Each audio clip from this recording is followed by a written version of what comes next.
अस्सलाम वालेकुम नाज़रीन, welcome to the counsellor show. और आज हम बात करेंगे एक बहुत ही अच्छी कंट्री जिसको हम कहेंगे, क्योंकि वो पूरी कंट्री डिजिटलाइज है और वो वाहिद कंट्री है यूरोप के अंदर जो कि अपनी ई रेजिडेंसी प्रोवाइड कर रही है अराउंड द वर्ल्ड। मतलब अगर आप विलिंग हैं कि आप अपने मुल्क में बैठकर किसी और मुल्क की रेजिडेंसी हासिल करना चाहते हो, डिजिटली वो आपको ये ऑफ़र कर रहा है कि आप अपनी ई रेजिडेंसी हमारे मुल्क में हासिल करके और वहाँ के जितने भी राइट्स हैं जो एक लोकल को वहाँ पे है वो आपको हासिल हो सकते हैं।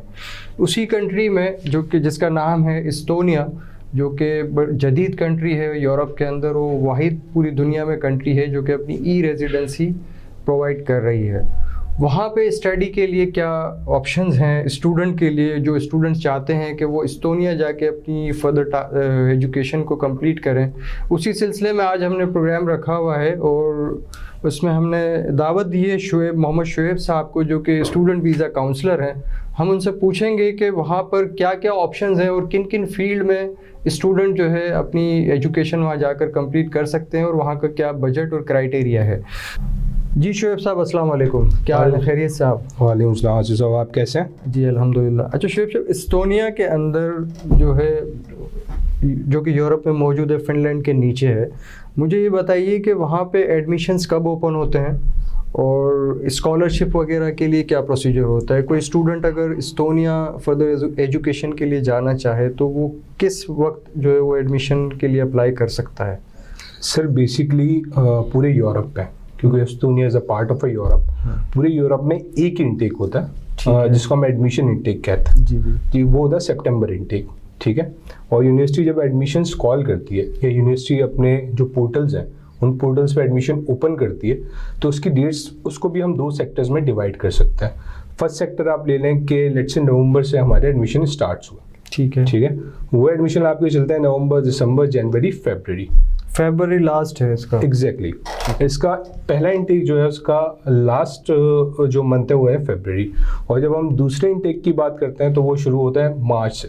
सो मार्च, अप्रैल, मई, इन सम केसेस यूनिवर्सिटी आपको जून तक का टाइम देती है।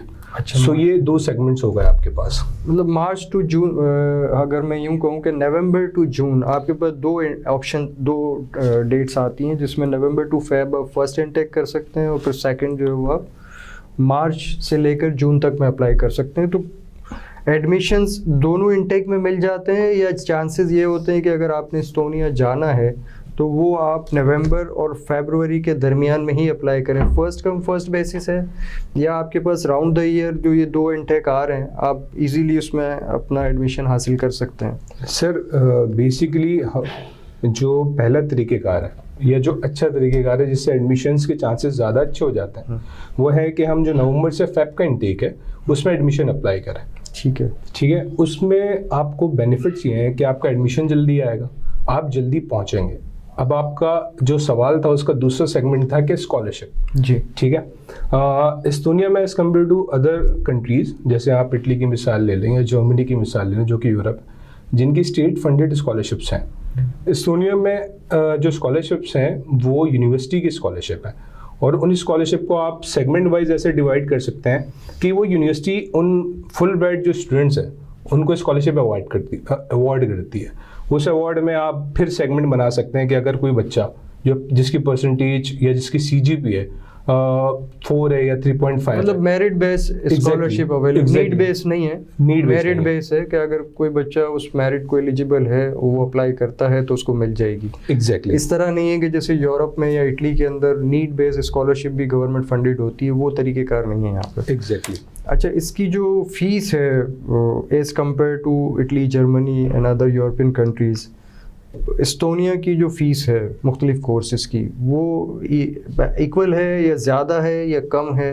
सर मोस्टली अगर हम देखें तो यूरोप की जितनी भी यूनिवर्सिटीज़ हैं फ़ीस सबकी तकरीबन बराबर ही होती है, ठीक है। और अगर हम इनकी यूनिवर्सिटीज़ की एक एवरेज कॉस्ट लगाएं पर ईयर एवरेज कॉस्ट लगाएं तो वो जो कॉस्ट है वो कॉस्ट आपको आती है 7,000 यूरोज से लेके 1,650 यूरोज। ये पर ईयर की कॉस्ट मैं आपको बता रहा हूँ। 1650 to 7,000 euro. Exactly 1650 to 7,000 euros. Minimum 1650 से लेकर 7,000 यूरो तक की फ़ीस होती है इन अ ईयर। एग्जैक्टली, आपने बिल्कुल क्लैरिफाई किया कि इतनी ही फीस इनकी होती है। अच्छा, ये जो वहाँ की जो फैसिलिटीज़ हैं और वो बेहतर हैं जो यूनिवर्सिटीज़ है रैंकिंग में, और जो ग्लोबली उसकी जो डिग्री है वो रिकग्नाइज्ड है कि वहाँ से अगर कोई बच्चा बैचलर्स या मास्टर्स करके निकलता है तो अपॉर्चुनिटीज़ उसके पास पूरी दुनिया में अवेलेबल होती है कि कहीं और वो जॉब के लिए अप्लाई करना चाहे, या वो फिर पाकिस्तान अगर आके अपना फ्यूचर लेके जाना चाहता है तो वो उस डिग्री की यहाँ पे क्या वैल्यू है? सर, डिग्री की वर्ड को आप इस तरीके से देख सकते हैं कि जो एस्टोनिया है वो ऑब्वियसली यूरोप में आता है और यूरोप की उन शेंजन कंट्रीज़ में आता है। वहाँ पे आपका कोई भी बिजनेस हो, लेट्स से यूनिवर्सिटी का जो बिजनेस है वो अथराइज्ड होगा और पूरी दुनिया में उसको माना जाएगा। और सबसे एक और अच्छी बात जो हम मिस कर गए थे वो ये कि इसमें जो वर्किंग आवर्स हैं, एस्टोनिया जो आपको वर्किंग आवर्स अलाउ करता है स्टूडेंट्स के लिए वो 20 आवर्स से ज़्यादा है। अच्छा। हाँ, as compare to other countries in Europe जो कि स्टूडेंट्स को अलाउ करती है सिर्फ 20 आवर्स अ वीक, लेकिन एस्टोनिया में आप 20 आवर्स से ज़्यादा काम कर सकते हैं, लेकिन कंडीशन ये है कि आपकी जो स्टडीज़ हैं वो इफेक्ट ना हो। सही। अच्छा, एज़ कम्पेयर टू आपने कहा कि यूरोप में जो है वो इटली या दूसरी कंट्रीज के मुकाबले में ये 20 आवर्स प्लस ऑफर करता है। डिग्री कंप्लीट करने के बाद स्टूडेंट्स के पास अपॉर्चुनिटीज़ होती हैं कि वो वहीं अपनी लाइफ को कैरी ऑन करें और वर्क परमिट या आगे रेसिडेंस परमिट उनका ऑप्शन होता है ऐसा कि कोई उनको अच्छी जॉब वहीं ऑफर हो सकती है? सर बिल्कुल होता है। यूरोप की कोई भी यूनिवर्सिटी हो, यूनिवर्सिटी में एक कॉर्पोरेट प्लेसमेंट डिपार्टमेंट होता है जैसे एस्टोनिया में भी है।